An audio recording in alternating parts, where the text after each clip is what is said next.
देवियों सज्जनों, नमस्कार। पावन प्रदेश हरियाणा की ऐतिहासिक नगरी हिसार के महाराजा अग्रसेन अंतर्राष्ट्रीय हवाई अड्डा परिसर में आयोजित इस समारोह में हार्दिक स्वागत अभिनंदन। देश के यशस्वी प्रधानमंत्री, दुनिया के सर्वाधिक लोकप्रिय नेता और विकसित भारत के शिल्पी माननीय श्री नरेंद्र मोदी जी का आप सबके करतल ध्वनि के साथ, ऊर्जा और उल्लास से भरी करतल ध्वनि के साथ प्रधानमंत्री महोदय का वंदन अभिनंदन। इस अवसर पर मंच पर गरिमामयी उपस्थिति है हरियाणा के माननीय मुख्यमंत्री श्री नायब सिंह सैनी जी का, उनका भी हार्दिक स्वागत अभिनंदन है। साथ ही उपस्थित है केंद्रीय नागरिक विमानन मंत्रालय में राज्य मंत्री श्री मुरलीधर मोहोल जी, हरियाणा सरकार में माननीय मंत्री श्री विपुल गोयल जी, कृष्ण कुमार बेदी जी और रणवीर गंगवा जी, माननीय सांसद धर्मवीर जी, सुभाष बराला जी, किरण चौधरी जी और भारतीय जनता पार्टी के प्रदेश अध्यक्ष मोहनलाल बाडोली जी, आप सभी का और दर्शक दीर्घा में विशाल संख्या में बैठे हुए आप सभी का हार्दिक स्वागत अभिनंदन वंदन आप सभी का। देवियों सज्जनों, मैं निवेदन करूंगा माननीय मुख्यमंत्री श्री नायब सिंह सैनी जी से कि वे प्रदेशवासियों की ओर से माननीय प्रधानमंत्री महोदय का स्वागत अभिनंदन करें और सबसे पहले प्रधानमंत्री जी को हमारे किसानों की मेहनत का फल, तैयार गेहूं की सुनहरी बालियों का गुच्छा और उसमें कमल के फूल जो हमारी आस्था का, आध्यात्मिकता का प्रतीक है, भेंट करके उनका स्वागत अभिनंदन करें। मुख्यमंत्री महोदय से मैं पुनः निवेदन करूंगा, अब माननीय प्रधानमंत्री महोदय को पगड़ी और शॉल भेंट कर उनका अभिनंदन करें आपके करतल ध्वनि के साथ। हरियाणा की यह पगड़ी अतिथि के प्रति हमारे सर्वोच्च सम्मान का प्रतीक है। देवियों सज्जनों, और हम सब उसी भाव के साथ प्रधानमंत्री महोदय का स्वागत अभिनंदन कर रहे हैं और साथ ही शॉल जो मुख्यमंत्री महोदय भेंट करने जा रहे हैं प्रधानमंत्री महोदय को, वो शॉल हमारे प्रदेशवासियों की ओर से स्नेह, प्रधानमंत्री महोदय के प्रति कृतज्ञता का भाव, प्रधानमंत्री महोदय के प्रति उसकी अभिव्यक्ति। अब मैं निवेदन करूंगा भारतीय जनता पार्टी के प्रदेश अध्यक्ष मोहनलाल बाडोली जी से कि वे प्रधानमंत्री महोदय को बाबा साहेब की प्रतिमा भेंट करें। करतल ध्वनि, तालियों की आवाज तो आप सबकी तरफ से आते रहनी चाहिए। और अब अनुरोध हरियाणा सरकार में सामाजिक न्याय और अधिकारिता मंत्री श्री कृष्ण कुमार बेदी जी से, वे प्रधानमंत्री महोदय को एक स्मृति चिन्ह भेंट करें। ये स्मृति चिन्ह नॉन स्टॉप हरियाणा के नित्य नए संकल्पों को पूरा करने का भाव अभिव्यक्त करता है। देवियों सज्जनों, बहुत बहुत वंदन अभिनंदन माननीय प्रधानमंत्री श्री नरेंद्र मोदी जी का। मैं अब निवेदन करूंगा माननीय मुख्यमंत्री हरियाणा श्री नायब सिंह सैनी जी से कि वे प्रदेशवासियों की ओर से माननीय प्रधानमंत्री महोदय के स्वागत के साथ साथ अपने संबोधन के लिए पधारें। माननीय मुख्यमंत्री हरियाणा श्री नायब सिंह सैनी जी।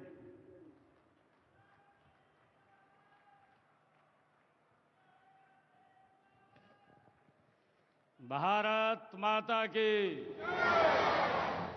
भारत माता की। आज हम सब के लिए ये बहुत ही सौभाग्य का दिन है। दुनिया के सबसे लोकप्रिय नेता, भारत के यशस्वी प्रधानमंत्री आदरणीय नरेंद्र मोदी जी आज हरियाणा को विकसित हरियाणा बनाने के लिए आज हरियाणा में पधारे हैं। मैं हरियाणा की 2,80,00,000 लोगों की तरफ से आदरणीय नरेंद्र मोदी जी का स्वागत करता हूं, उनका धन्यवाद करता हूं। माननीय प्रधानमंत्री जी, महाराजा अग्रसेन जी की इस पावन धरा और वीर भूमि हरियाणा में पधारने पर मैं अपने सभी हरियाणा परिवारजनों की ओर से आपका हार्दिक स्वागत करता हूं, अभिनंदन करता हूं और आपको हरियाणा की ऐतिहासिक जीत की बधाई देता हूं। आपको राम राम करता हूं। आदरणीय प्रधानमंत्री जी, यह वही हिसार है जहां की मिट्टी के मेहनत की खुशबू उठती है, जहां पशुधन की समृद्धि गूंजती है, जहां के सैनिकों ने हमेशा हंसकर देश के लिए कुर्बानियां दी हैं। आज विद्या का प्रकाश हर घर को रोशन करता है। यहाँ की राखी गढ़ी में हमें हमारी प्राचीन सभ्यता की गौरव गाथा सुनाती है, तो अग्रोहा की धरती महाराजा अग्रसेन के व्यापारिक वैभव को और सामाजिक समरसता की कहानी ये कहती है। आदरणीय प्रधानमंत्री जी, आपके आशीर्वाद से अब हमारे खेतों में सिर्फ फसलें नहीं, उम्मीदें भी लहलहाती हैं। आपके आगमन से यह ऐतिहासिक धरा विकास के सुनहरे पथ पर दौड़ पड़ी है। हिसार की हवा आज एक नया जोश है, एक नई चमक है। माननीय प्रधानमंत्री जी, आज भारतीय संविधान के शिल्पी भारत रत्न डॉक्टर साहेब भीमराव अंबेडकर जी की 135वीं जयंती है। मैं उन्हें सत सत नमन करता हूं और समूचे प्रदेश को उनकी जयंती की हार्दिक बधाई और शुभकामनाएं देता हूं। मुझे खुशी है आदरणीय प्रधानमंत्री जी, आज 14 अप्रैल का यह दिन हम सब के लिए बड़ा ही ऐतिहासिक है। आज हम सब उस क्षण के साक्षी बन रहे हैं जब इस पावन भूमि पर नवनिर्मित महाराजा अग्रसेन हवाई अड्डे से भगवान श्री राम की नगरी अयोध्या में महर्षि वाल्मीकि अंतर्राष्ट्रीय हवाई अड्डे तक हवाई उड़ानों का शुभारंभ हो रहा है। और साथ ही हरियाणा के इस पहले एयरपोर्ट के टर्मिनल के भवन का भी आपके कर कमलों द्वारा आज शिलान्यास हो रहा है। माननीय प्रधानमंत्री जी, रामनवमी के अवसर पर आपने श्रीलंका में राम सेतु के दर्शन किए, जो हमारी सांस्कृतिक धरोहर का एक जीवंत प्रमाण है। और आज से आपके नेतृत्व में हिसारवासी सीधी फ्लाइट से अयोध्या जाकर भगवान रामलला के दर्शन का पुण्य लाभ प्राप्त कर सकेंगे। आदरणीय प्रधानमंत्री जी, यह केवल एक हवाई सेवा नहीं बल्कि हमारी आस्था और संस्कृति को जोड़ने वाली एक अनमोल कड़ी है। माननीय प्रधानमंत्री जी, आपका हरियाणा से अपना एक अलग रिश्ता है और हरियाणा के लोगों का भी आपसे अपना एक अलग ही प्रेम और लगाव है। आप विधानसभा चुनाव के दौरान 28 दिसंबर 2024 को हिसार आए थे। आपने इसी स्थल से हरियाणा की जनता से तीसरी बार भारतीय जनता पार्टी की सरकार बनाने का वायदा लिया था। माननीय प्रधानमंत्री जी, मुझे आज यह कहते हुए गर्व महसूस हो रहा है कि हरियाणा के लोगों ने आपसे किया हुआ अपना वायदा पूरा कर दिया है। माननीय प्रधानमंत्री जी, जो ऐतिहासिक जीत हरियाणा में भारतीय जनता पार्टी को मिली है, यह जीत हरियाणा की जनता का आपके ऊपर विश्वास की जीत है।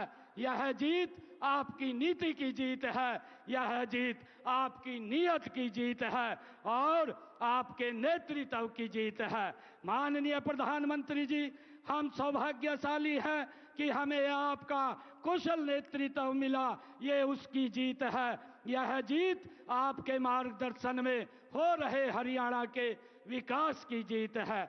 माननीय प्रधानमंत्री जी, मुझे आज आपको यह बताते हुए खुशी हो रही है कि तीसरी पारी के 100 दिनों के अंदर अंदर ही हमने अपने संकल्प पत्र के 19 वायदे पूरे किए हैं। 90 वायदों पर काम शुरू हो चुका है और बाकी सभी भी तेज गति से काम हो रहा है।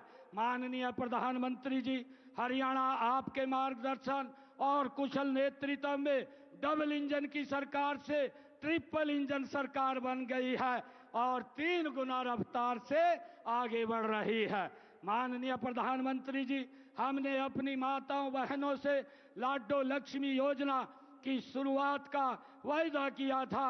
मुझे बताते हुए खुशी हो रही है कि हमने पहले ही बजट में हमने इस योजना के लिए 5000 करोड़ रुपए का प्रावधान कर दिया है। माननीय प्रधानमंत्री जी, जब आप 28 सितंबर को 28 सितंबर 2024 को इसी सभा स्थल पर हिसार आए थे, तब एक वादा मैंने पूरे हरियाणा की ओर से आपको किया था, और वह था कि हरियाणा में तीसरी बार भारतीय जनता पार्टी की सरकार बनते ही हम आपको हिसार एयरपोर्ट के उद्घाटन के लिए बुलाएंगे।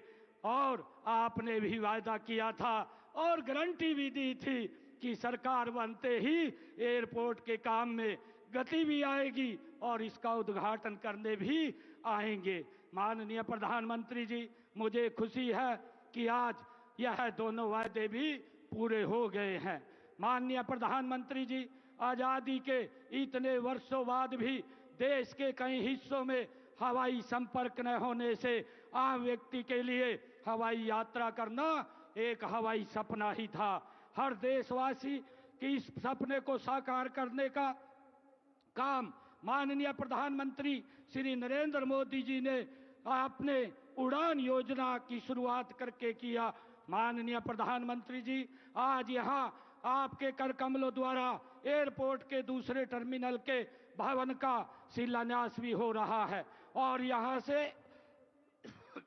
अयोध्या, जम्मू, अहमदाबाद, जयपुर और चंडीगढ़ के लिए लगातार हवाई उड़ानों का क्रम भी शुरू हो जाएगा। इसका लाभ हरियाणा के साथ साथ पंजाब, राजस्थान के लोगों को भी मिलेगा। प्रदेश का पहला एयरपोर्ट आपके आशीर्वाद से मिला है, इसके लिए आपका बहुत बहुत धन्यवाद करता हूं। माननीय प्रधानमंत्री जी, हरियाणा अगर आज 3 गुना रफ्तार से आगे बढ़ रहा है तो इसका कारण आप हैं, आपका नेतृत्व है, आपका मार्गदर्शन है, आपकी सोच है और आपका विजन है। माननीय प्रधानमंत्री जी, आज आपके कर कमलों से हरियाणा की एक नई दिशा, नई उड़ान और नए युग का आरंभ हो रहा है। माननीय प्रधानमंत्री जी, मैं आपको हरियाणा के 2 करोड़ 80 लाख लोगों की ओर से ये विश्वास दिलाता हूं कि आपके विकसित भारत के सपने को पूरा करने में हरियाणा का स्थान और हरियाणा का योगदान दोनों अग्रणी रहेंगे। मैं एक बार फिर पूरे धाकड़ हरियाणा की ओर से देश के धाकड़ प्रधानमंत्री जी का इस पवित्र भूमि पर स्वागत करता हूं, अभिनंदन करता हूं, धन्यवाद करता हूं। जय हिंद, जय भारत, जय भारत मां।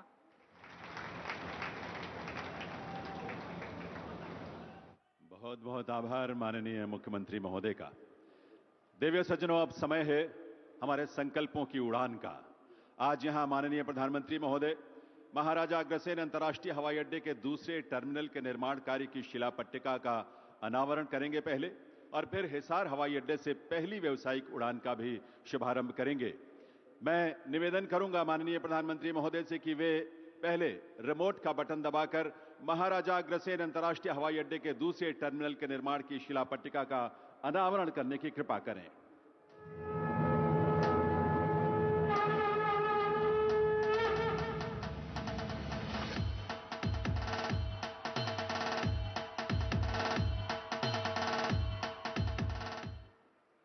और माननीय प्रधानमंत्री महोदय हिसार हवाई अड्डे से पहली व्यावसायिक उड़ान का भी शुभारंभ करेंगे रिमोट का बटन दबाकर। एक बार पुनः उनसे निवेदन है कि वे रिमोट का बटन दबाकर इसका शुभारंभ करें। माननीय प्रधानमंत्री महोदय।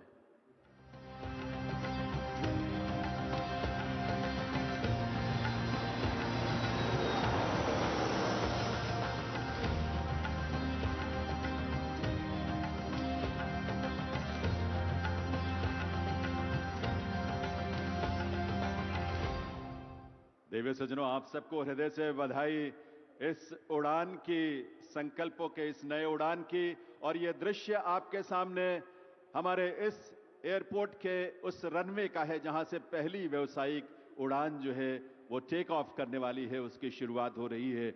और ये सजीव दृश्य आप देख पा रहे हैं और वो विमान भी आप देख पा रहे हैं जो यहां से उड़ान भरकर प्रभु श्री राम की नगरी यहां से प्रस्थान करेगी। महर्षि वाल्मीकि अंतर्राष्ट्रीय हवाई अड्डा अयोध्या धाम के लिए जो रवाना हो रही है करतल ध्वनि के साथ। आइए अपनी शुभकामनाएं दें और अपनी तरफ से बधाई भी सभी प्रदेशवासियों को, देश के लोगों को।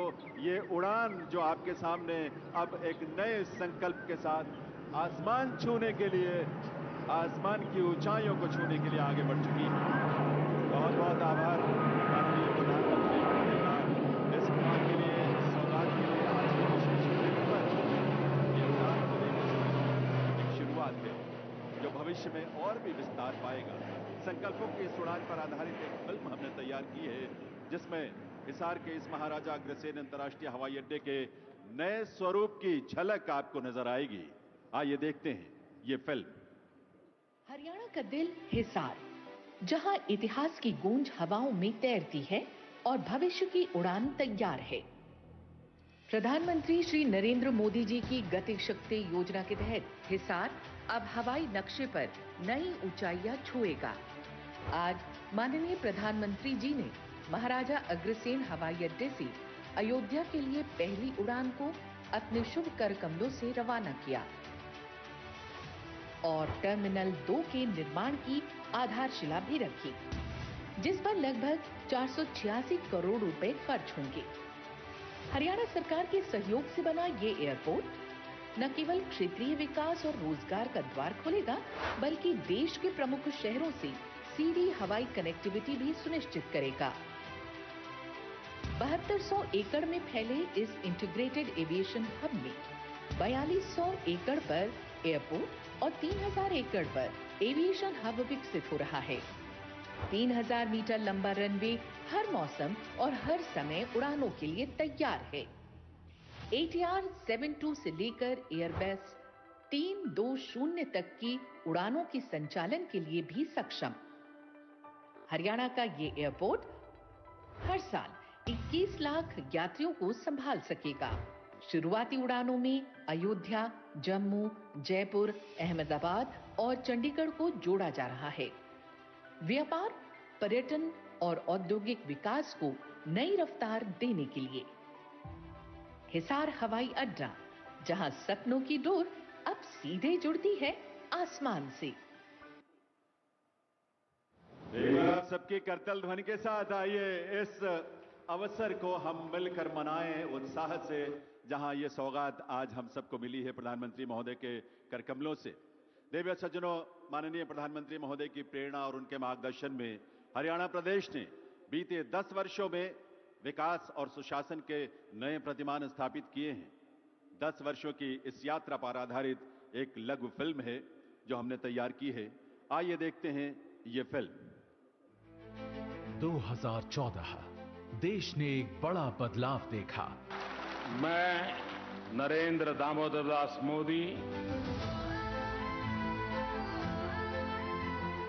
प्रधानमंत्री नरेंद्र मोदी जी ने देश की कमान संभाली और अपने कड़े और बड़े फैसलों से देश को एक नई दिशा दी। पर हरियाणा में भी था भेदभाव, क्षेत्रवाद का बोलबाला। अगर पारदर्शिता भी थी तो सिर्फ बातों और दावों में। ऐसे कठिन समय में हरियाणा ने मोदी जी का साथ चुना और फिर हुआ हरियाणा में एक नए दौर का उदय। हरियाणा अद्भुत संभावनाओं का राज्य है। डबल इंजन सरकार आपके लिए विकसित हरियाणा बनाने में जुटी है। मोदी जी के इस विजन को मिशन बनाया हरियाणा सरकार ने। राज्य की नीतियां, निर्णय और सरकार द्वारा लोगों के लिए प्रयास सुशासन की डोर में बंधे। अंतिम छोर तक हरियाणा सरकार पहुंची। ध्येय सिर्फ सेवा रहा और मिशन विकास। आदरणीय प्रधानमंत्री नरेंद्र मोदी जी का जो शब्द है, सबका साथ, सबका विकास और सबका प्रयास, उसको लेकर के हमारी सरकार निरंतर काम कर रही है। हरियाणा ने लोगों को गरीबी से बाहर लाने का संकल्प सिर्फ कागजों पर नहीं, जमीन पर उतारा। और जहां एक ओर हरियाणा देश का पहला राज्य बना जिसने गरीबी रेखा की आय सीमा को बढ़ाकर 1,80,000 रुपए कर दिया, वहीं दूसरी ओर पारदर्शिता, विश्वास और निष्पक्षता, इन नीतियों ने नए हरियाणा की नींव रखी।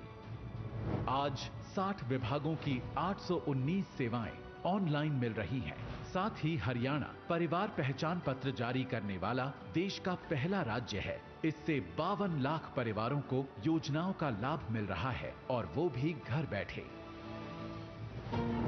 पिछले 10 वर्षों में हरियाणा ने कई बड़ी उपलब्धियां हासिल की हैं, जिससे हरियाणा बना पढ़ी लिखी पंचायतों वाला देश का सबसे पहला राज्य। हरियाणा ने पंचायतों में महिलाओं की 50% भागीदारी सुनिश्चित की। इसके अलावा हरियाणा कर्मचारियों के लिए ऑनलाइन ट्रांसफर नीति वाला देश का पहला राज्य बना। ट्रांसफर पोस्टिंग का खेल नहीं चलता और अब सरकार नागरिकों के दरवाजे पर आ गई है। लंबी कतारों और परेशानी से जनता को छुटकारा मिला है। सामाजिक सुरक्षा पेंशन, जो कि 2014 में 1000 रुपए थी, उसे बढ़ाकर 3000 रुपए करने वाला पहला राज्य भी बन गया है हरियाणा। किसानों को सही समय पर भुगतान की चुनौती से निपटने के लिए हरियाणा सरकार ने शुरू किया मेरी फसल मेरा ब्यौरा पोर्टल। अब फसल बेचने के 48 घंटों के भीतर किसान को मिलता है पूरा भुगतान सीधे खाते में। डीबीटी के माध्यम से सीधे 12 लाख किसानों के खाते में फसल खरीद के 1,25,000 करोड़ रुपए पहुंचे हैं। इतना ही नहीं, 45 लाख परिवारों को चिरायु योजना से सालाना 5 लाख रुपए तक का मुफ्त इलाज भी उपलब्ध है। हरियाणा ने 1 करोड़ 20 लाख से ज्यादा चिरायु आयुष्मान कार्ड बनाए, ताकि अब बीमारी से किसी पर कोई बोझ न आए। साथ ही हरियाणा ने अंग्रेजों के समय से चले आ रहे लाल डोरा के विवादों को खत्म किया। 25 लाख से अधिक परिवारों को लाल डोरा के भीतर अपनी जमीन का स्वामित्व मिला। भविष्य को संवारने की इसी मुहिम में हरियाणा में 13 लाख से ज्यादा घरों तक पहुंचा नल से साफ पानी, जिससे अब बेटियां पानी भरने नहीं, सपने पूरे करने निकलती हैं। आज 6000 से अधिक गांवों में 24 घंटे बिजली उपलब्ध है। साथ ही रेलवे और मेट्रो नेटवर्क का विस्तार भी तेजी से हो रहा है। औद्योगिक विकास के मामले में भी पीछे नहीं हरियाणा। फॉर्च्यून 400 कंपनियों के हेडक्वार्टर्स यहीं पर हैं। पिछले 10 साल में हमने वो किया जो कभी असंभव लगता था। हरियाणा ने हर क्षेत्र में तेज बदलाव किया है। अब यहाँ सपनों को पंख मिलते हैं और हौसलों को मंजिल। ये नया हरियाणा है, सशक्त, तेज और नॉन स्टॉप। एक बार आपकी करतल ध्वनि की गूंज जरूर सुनाई देनी चाहिए, क्योंकि ये नया हरियाणा है, नॉन स्टॉप हरियाणा है। देवियों सज्जनों, स्वतंत्र भारत के इतिहास में वर्ष 2014, आप सब इस बात को गहरे से महसूस करते हैं, एक नए युग के प्रवर्तन का वर्ष था, जब माननीय प्रधानमंत्री श्री नरेंद्र मोदी ने देश का नेतृत्व संभाला और बाबा साहेब के चिंतन और उनकी विरासत को समावेशी भारत, विकसित भारत के निर्माण का आधार बनाया। सबका साथ, सबका विकास बाबा साहेब के उसी चिंतन का विस्तार है। आइए देवियों सज्जनों, आप सबके करतल ध्वनि के साथ निवेदन करें ऐसे युग दृष्टा प्रधानमंत्री श्री नरेंद्र मोदी जी से, वे अपने संबोधन के लिए पधारें, हम सबका मार्गदर्शन करें, हम सबको शुभकामना, अपना शुभ संदेश दें। माननीय प्रधानमंत्री महोदय।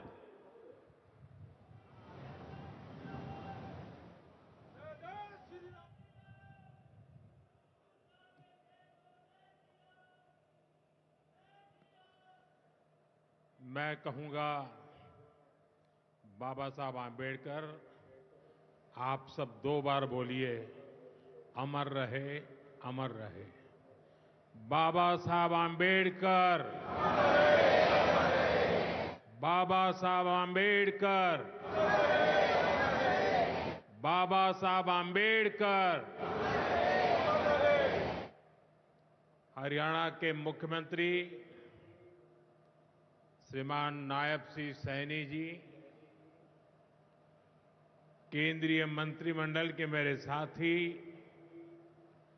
श्रीमान मुरलीधर मोहोल जी,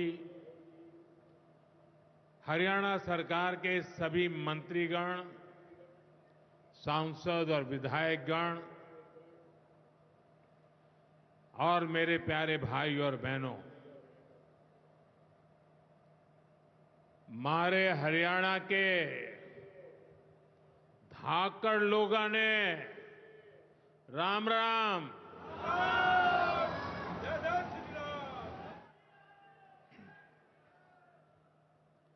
ठाडे जवान, ठाडे खिलाड़ी और ठाडा भाईचारा यो से हरियाणा की पहचान।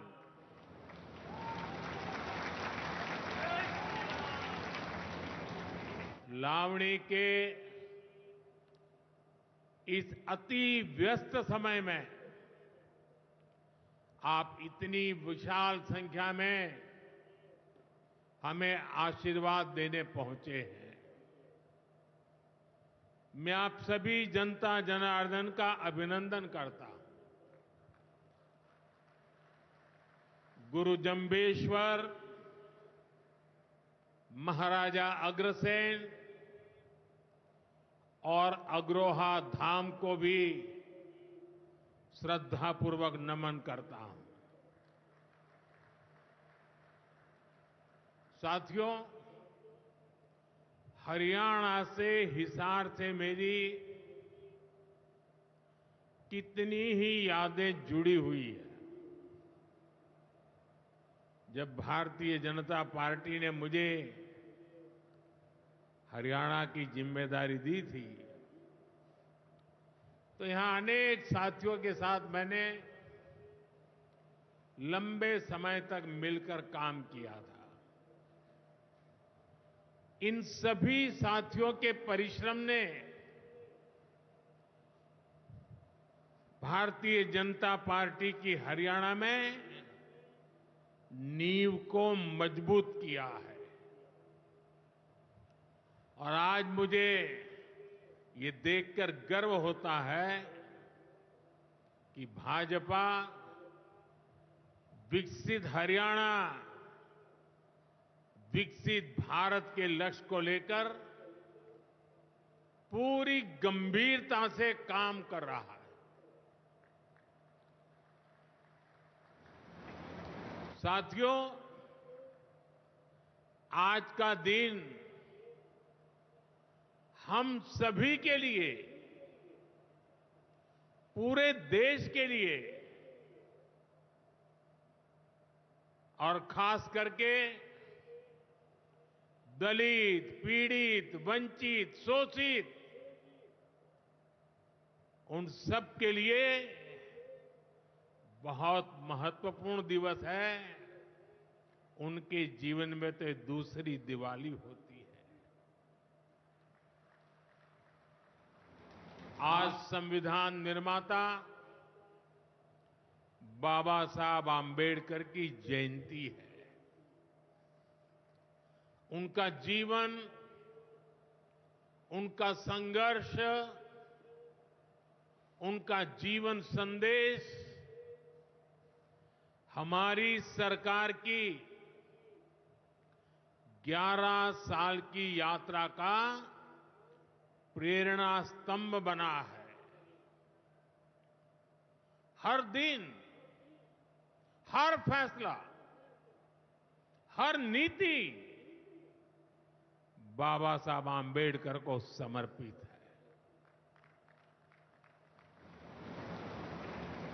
वंचित, पीड़ित, शोषित, गरीब, आदिवासी, महिलाएं, इनके जीवन में बदलाव लाना, इनके सपनों को पूरा करना, ये हमारा मकसद है। इसके लिए निरंतर विकास, तेज विकास, और यही भाजपा सरकार का मंत्र है। साथियों, इसी मंत्र पर चलते हुए आज हरियाणा से अयोध्या धाम के लिए फ्लाइट शुरू हुई है। यानी अब श्री कृष्ण जी की पावन भूमि हरियाणा प्रभु राम की नगरी से सीधे जुड़ गई है।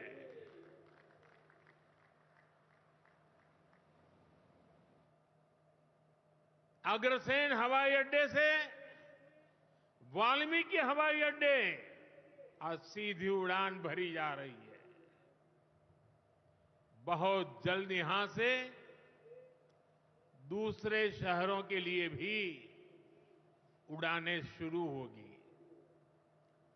आज हिसार एयरपोर्ट की नई टर्मिनल बिल्डिंग का शिलान्यास भी हुआ है।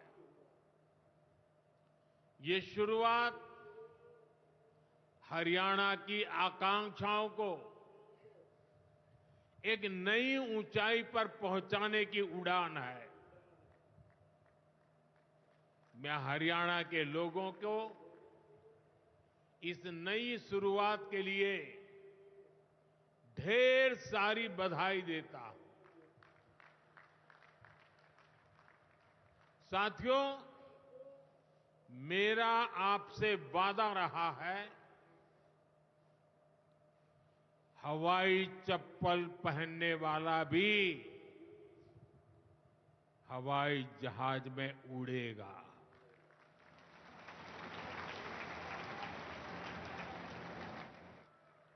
और ये वायदा हम देश में चारों तरफ पूरा होता देख रहे हैं। बीते 10 सालों में करोड़ों भारतीयों ने जीवन में पहली बार हवाई सफर की है। हमने वहां भी नए एयरपोर्ट बनाए जहां कभी अच्छे रेलवे स्टेशन तक नहीं थे। 2014 से पहले देश में 74 एयरपोर्ट थे। सोचिए, 70 साल में 74। आज देश में एयरपोर्ट की संख्या 150 के पार हो गई है।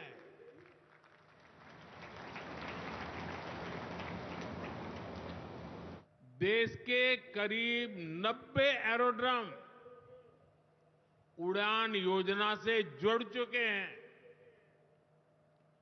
600 से अधिक रूट पर उड़ान योजना के तहत हवाई सेवा चल रही है। इनमें बहुत कम पैसों में लोग हवाई यात्रा कर रहे हैं और इसलिए आज हर साल हवाई यात्रा करने वालों का नया रिकॉर्ड बन रहा है। हमारी एयरलाइन कंपनियों ने भी रिकॉर्ड संख्या में 2000 नए जहाजों का, हवाई जहाजों का ऑर्डर दिया है। और जितने नए जहाज आएंगे उतनी ही ज्यादा नौकरियां पायलट के रूप में हो, एयर होस्टेस के रूप में हो, सैकड़ों नई सेवाएं भी होती है। एक जगह हवाई जहाज चलता है तब ग्राउंड स्टाफ होता है, न जाने कितने काम होते हैं। ऐसी अनेक सेवाओं के लिए नौजवानों को रोजगार के अवसर मिलेंगे। इतना ही नहीं, हवाई जहाज के मेंटेनेंस से जुड़ा एक बड़ा सेक्टर भी अनगिनत रोजगार बनाएगा। हिसार का ये एयरपोर्ट भी हरियाणा के नौजवानों के सपनों को नई ऊंचाई देगा। साथियों, हमारी सरकार एक तरफ कनेक्टिविटी पर बल दे रही है, दूसरी तरफ गरीब कल्याण और सामाजिक न्याय भी सुनिश्चित कर रही है। और यही तो बाबा साहब आंबेडकर का सपना था। हमारे संविधान निर्माताओं की यही आकांक्षा थी। देश के लिए मरने मिटने वालों का भी यही सपना था। लेकिन हमें ये कभी भूलना नहीं है कि कांग्रेस ने बाबा साहब आंबेडकर के साथ क्या किया। जब तक बाबा साहब जीवित थे, कांग्रेस ने उन्हें अपमानित किया। दो बार उन्हें चुनाव हरवाया। कांग्रेस की पूरी सरकार उनको उखाड़ फेंकने में लगी थी। उनको सिस्टम से बाहर रखने की साजिश की गई। जब बाबा साहब हमारे बीच नहीं रहे तो कांग्रेस ने उनकी याद तक मिटाने की कोशिश की। कांग्रेस ने बाबा साहब के विचारों को भी हमेशा के लिए खत्म कर देना चाहा। डॉक्टर अंबेडकर संविधान के संरक्षक थे। कांग्रेस संविधान की भक्षक बन गई है। डॉक्टर अंबेडकर समानता लाना चाहते थे, लेकिन कांग्रेस ने देश में वोट बैंक का वायरस फैला दिया। साथियों, बाबा साहब चाहते थे कि हर गरीब, हर वंचित गरिमा से जी सके, सर ऊंचा करके जिए, वो भी सपने देखें, अपने सपने पूरे कर सके। लेकिन कांग्रेस ने एससी, एसटी, ओबीसी को सेकंड क्लास सिटीजन बना दिया। कांग्रेस के लंबे शासनकाल में कांग्रेस के नेताओं के घर में स्विमिंग पूल तक पानी पहुंच गया, लेकिन गांव में नल से जल नहीं पहुंचा। आजादी के 70 साल बाद भी गांवों में सिर्फ 16% घरों में नल से जल आता था। सोचिए, 100 घर में से 16 घर में। इससे सबसे ज्यादा प्रभावित कौन थे?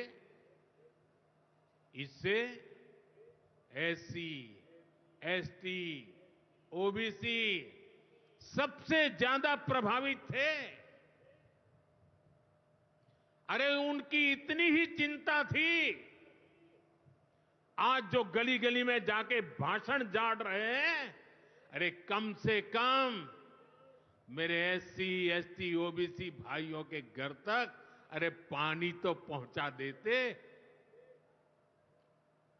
हमारी सरकार ने 6-7 साल में 12 करोड़ से ज्यादा ग्रामीण घरों में नल कनेक्शन दिए हैं।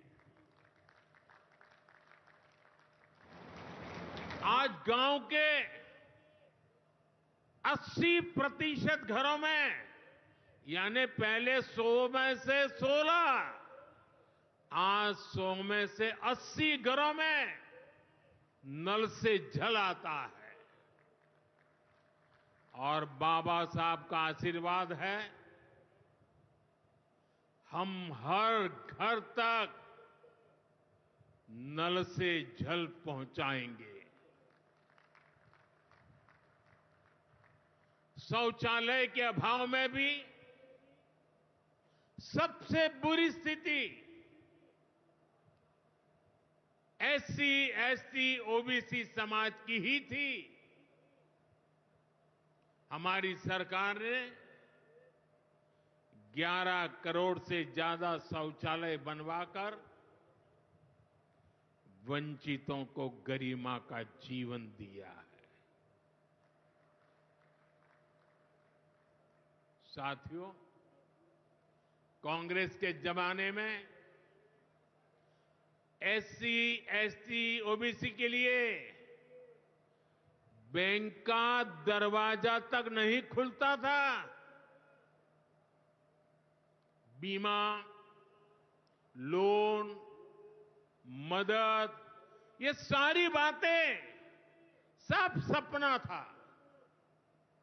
लेकिन अब जनधन खातों के सबसे बड़े लाभार्थी मेरे एससी, एसटी, ओबीसी के भाई बहन हैं।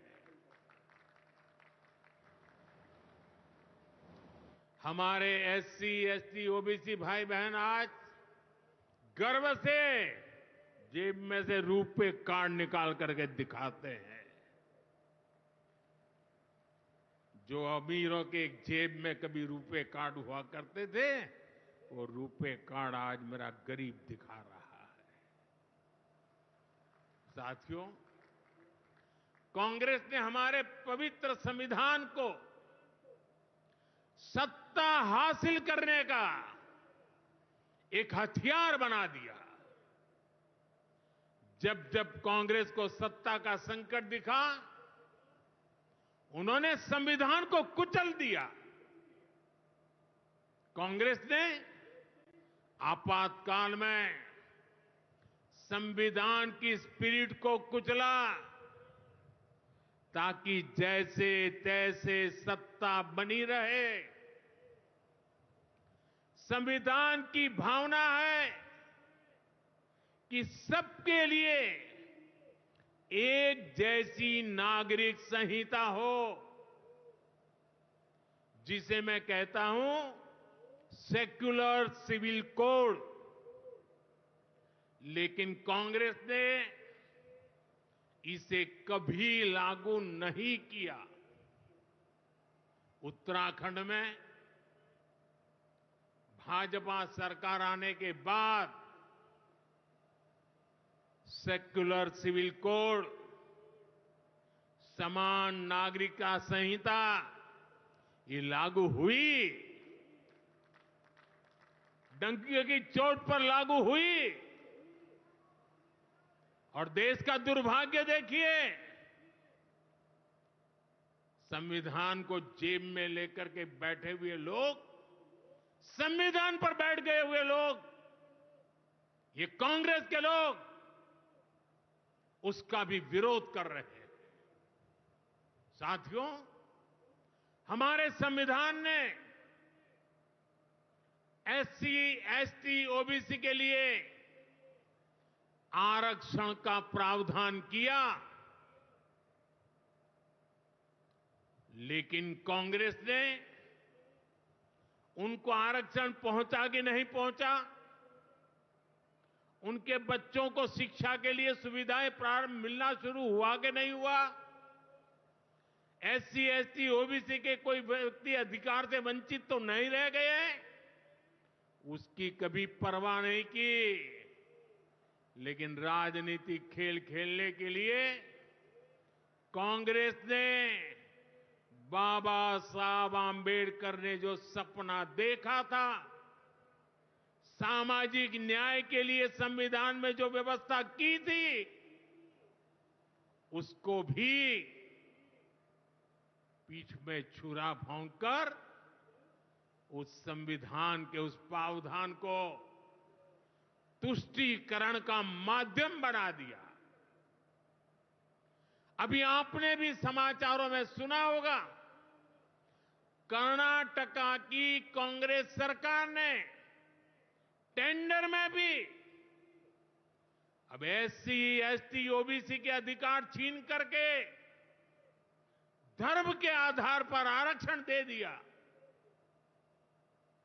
जबकि संविधान में बाबा साहब आम्बेडकर ने साफ साफ शब्दों में चर्चा में कहा था कि संविधान में कतई धर्म के आधार पर आरक्षण की व्यवस्था नहीं की जाएगी। और हमारे संविधान ने धर्म के आधार पर आरक्षण के लिए प्रतिबंध लगाया हुआ है। साथियों, कांग्रेस की तुष्टीकरण की इस नीति का बहुत बड़ा नुकसान मुस्लिम समाज को भी हुआ है। कांग्रेस ने सिर्फ कुछ कट्टरपंथियों को ही खुश किया है, बाकी समाज बेहाल रहा, अशिक्षित रहा, गरीब रहा। कांग्रेस की इस कुनीति का सबसे बड़ा प्रमाण वक्फ कानून है। देश आजाद होने के बाद 2013 तक वक्फ का कानून चलता था, लेकिन चुनाव जीतने के लिए, तुष्टीकरण की राजनीति के लिए, वोट बैंक की राजनीति के लिए 2013 के आखिर में, आखिरी सत्र में कांग्रेस ने इतने सालों तक चल रहे वक्फ के कानून में आनन फानन संशोधन कर दिया ताकि चुनाव में वोट पा सके। वोट बैंक को खुश करने के लिए इस कानून को ऐसा बना दिया कि बाबा साहब आम्बेडकर के संविधान की ऐसी की तैसी संविधान से ऊपर कर दिया। ये बाबा साहब का सबसे बड़ा अपमान का काम था। साथियों, ये कहते हैं कि उन्होंने मुसलमानों के हित में किया। मैं जरा ऐसे सभियों से पूछना चाहता हूं, वोट बैंक के भूखे इन राजनेताओं से कहना चाहता हूं, अगर सच्चे अर्थ से आपके दिल में मुसलमानों के लिए थोड़ी भी हमदर्दी है तो कांग्रेस पार्टी अपने पार्टी के अध्यक्ष मुसलमान को बनाए। क्यों नहीं बनाते भाई? संसद में टिकट देते हैं 50% मुसलमानों को दो, जीत करके आएंगे तो अपनी बात बताएंगे। लेकिन ये नहीं करना है। कांग्रेस में तो कुछ नहीं देना है। देश के नागरिकों के अधिकारों को छीनना और देना, इनकी नीयत किसी का भी भला करने की कभी नहीं रही, मुसलमानों का भला करने की भी नहीं रही। यही कांग्रेस की अच्छी सच्चाई है। साथियों, वक्फ के नाम पर लाखों हेक्टेयर जमीन पूरे देश में है। इस जमीन, इस प्रॉपर्टी से गरीब का, बेसहारा महिलाओं बच्चों का भला होना चाहिए था। और आज ईमानदारी से उसका उपयोग हुआ होता तो मेरे मुसलमान नौजवानों को साइकिल के पंक्चर बना करके जिंदगी नहीं गुजारनी पड़ती। लेकिन इससे मुट्ठी भर भू माफिया का कोई भला हुआ। पसमानदा मुस्लिम इस समाज को कोई फायदा नहीं हुआ। और ये भूमाफिया किसकी जमीन लूट रहे थे? ये दलित की जमीन लूट रहे थे, पिछड़ों की जमीन लूट रहे थे, आदिवासी की जमीन लूट रहे थे, विधवा महिलाओं की संपत्ति लूट रहे थे। सैकड़ों विधवा मुस्लिम महिलाओं ने भारत सरकार को चिट्ठी लिखी, तब जाके कानून की चर्चा आई है। वक्फ कानून में बदलाव के बाद अब ये गरीबों से जो लूटा जा रहा है वो बंद होने वाला है।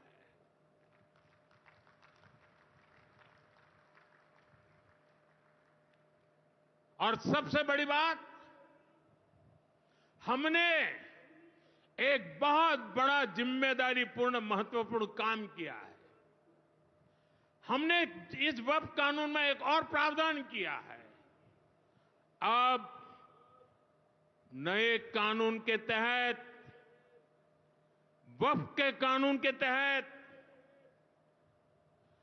किसी भी आदिवासी की जमीन को हिंदुस्तान के किसी भी कोने में आदिवासी की जमीन को, उसके घर को, उसकी संपत्ति को ये वक्फ बोर्ड हाथ भी नहीं लगा पाएगा। ये आदिवासी के हितों की रक्षा करने का, संविधान की मर्यादाओं का पालन करने का हमने बहुत बड़ा काम किया है। नए प्रावधानों से वक्फ की भी पवित्र भावना का सम्मान होगा।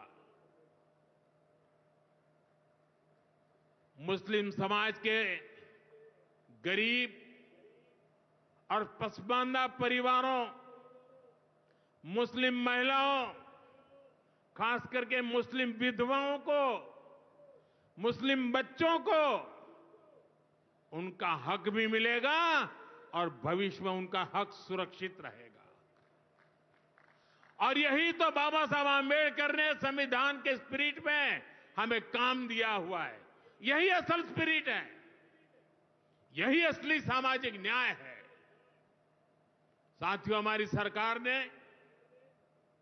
2014 के बाद बाबा साहब आंबेडकर की प्रेरणा को आने वाली पीढ़ियों तक पहुंचाने के लिए अनेक महत्वपूर्ण कदम उठाए। बाबा साहब देश और दुनिया में जहां जहां रहे, वे सभी स्थान उपेक्षित थे। जो संविधान के नाम पर अपनी राजनीतिक रोटी सेकने के लिए निकले हैं, उन्होंने बाबा साहब से जुड़े हुए हर स्थान का अपमान किया, इसे इतिहास से मिटाने का प्रयास किया। स्थिति ये थी कि मुंबई के इंदु मिल में बाबा साहब आंबेडकर का स्मारक बनाने के लिए भी देश भर में लोगों को आंदोलन करने पड़े। हमारी सरकार ने आते ही इंदु मिल के साथ साथ बाबा साहब आंबेडकर की महू की जन्मभूमि हो, बाबा साहब आंबेडकर जी की लंदन की शिक्षा भूमि हो, दिल्ली में उनकी महापरिनिर्वाण स्थली हो, या फिर नागपुर की दीक्षा भूमि हो, हमने सभी का विकास किया। इनको पंच तीर्थ के रूप में विकसित किया है। मेरा सौभाग्य है कि कुछ दिन पहले ही मुझे दीक्षा भूमि में जाकर, नागपुर जाकर बाबा साहब को नमन करने का अवसर मिला। साथियों, कांग्रेस के लोग सामाजिक न्याय की बड़ी बड़ी बातें करते हैं, लेकिन हमें ये भी याद रखना है कि कांग्रेस ने बाबा साहब आंबेडकर और चौधरी चरण सिंह जी, इन दोनों महान सपूतों को भारत रत्न नहीं दिया था। बाबा साहब आंबेडकर को भारत रत्न तब मिला जब केंद्र में भाजपा के समर्थन वाली सरकार बनी। वहीं हमें गर्व है कि भाजपा की ही सरकार ने चौधरी चरण सिंह जी को भी भारत रत्न दिया है। साथियों, सामाजिक न्याय के, गरीब कल्याण के पथ को हरियाणा की भाजपा सरकार भी निरंतर सशक्त कर रही है। सरकारी नौकरियां की भी हरियाणा में क्या हालत थी, आप सबको पता है। यूं किया करते, जे नौकरी लागनी है तो किसी नेता के गैल हो ले, और न तो रुपया ले आ, बापू की जमीन और मां के तो जेवर भी बिक जाया करते। मुझे खुशी है कि नायब सिंह सैनी जी की सरकार ने कांग्रेस की इस बीमारी का इलाज कर दिया।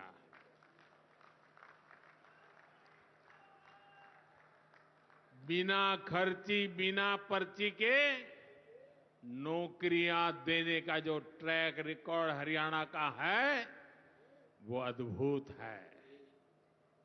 और मुझे गर्व है कि मुझे ऐसे साथी मिले हैं, ऐसी साथी सरकार मिली है। यहां के 25,000 नौजवानों को सरकारी नौकरी ना मिले, इसके लिए कांग्रेस ने एड़ी चोटी का जोर लगा दिया था। लेकिन इधर मुख्यमंत्री नायब सैनी जी ने शपथ ली, उधर हजारों युवाओं को नियुक्ति पत्र जारी कर दिए गए। यह है भाजपा का, सरकार का सुशासन। और अच्छा ये है कि नायब सिंह सैनी जी की सरकार आने वाले वर्षों में हजारों नई नौकरियों का रोड मैप बना करके चल रही है। साथियों, हरियाणा वो प्रदेश है जहां बहुत बड़ी संख्या में युवा सेना में जाकर देश की सेवा करते हैं। कांग्रेस ने तो वन रैंक वन पेंशन को लेकर भी दशकों तक धोखा ही दिया। ये हमारी सरकार है जिसने वन रैंक वन पेंशन योजना लागू की। अब तक हरियाणा के पूर्व फौजियों को भी ओआरओपी के वन रैंक वन पेंशन के 13,500 करोड़ रुपए 13,500 करोड़ रुपए दिए जा चुके हैं। आपको याद होगा, इसी योजना पर झूठ बोलते हुए कांग्रेस सरकार ने पूरे देश के फौजियों के लिए सिर्फ 500 करोड़ रुपए का प्रावधान किया था। अब आप सोचिए, अकेले हरियाणा में 13,500 करोड़, और कहां 500 करोड़, कैसी आंख में धूल डालने की प्रवृत्ति थी। कांग्रेस किसी की सगी नहीं है, वो सिर्फ सत्ता की सगी है। वो ना दलितों की सगी है, न पिछड़ों की सगी है, न मेरे देश की माता बहन बेटियों की सगी है, और न ही वो मेरे फौजियों की सगी है। साथियों, मुझे पूरा विश्वास है कि हरियाणा विकसित भारत के संकल्प को मजबूती देगा। खेल हो या फिर खेत, हरियाणा की मिट्टी की खुशबू दुनिया भर में महक बिखेरती रहेगी। मुझे हरियाणा के अपने बेटे बेटियों पर बहुत भरोसा है। ये नया एयरपोर्ट, ये नई उड़ान हरियाणा के सपनों को पूरा करने की प्रेरणा बने और इतनी विशाल संख्या में आप आशीर्वाद देने आए, ये मेरा सौभाग्य है। मैं आपको सर झुका करके नमन करता हूं और अनेक सफलताओं के लिए अनेक अनेक शुभकामनाएं देता हूं, बहुत बहुत बधाई देता हूं। मेरे साथ बोलिए भारत माता की, भारत माता की, भारत माता की। बहुत बहुत धन्यवाद। आइए हम सब अपने अपने स्थान पर खड़े होकर हृदय से आभार व्यक्त करें माननीय प्रधानमंत्री श्री नरेंद्र मोदी जी का। करतल ध्वनि की गूंज पूरे देश में सुनाई देनी चाहिए। बहुत बहुत आभार हरियाणा प्रदेश के जन जन की ओर से, आप सभी की ओर से, इस देश के यशस्वी प्रधानमंत्री श्री नरेंद्र मोदी जी का। आज का दिन आपने हरियाणा प्रदेश की विकास यात्रा को समर्पित किया है। बाबा साहेब की 135वीं जयंती को आप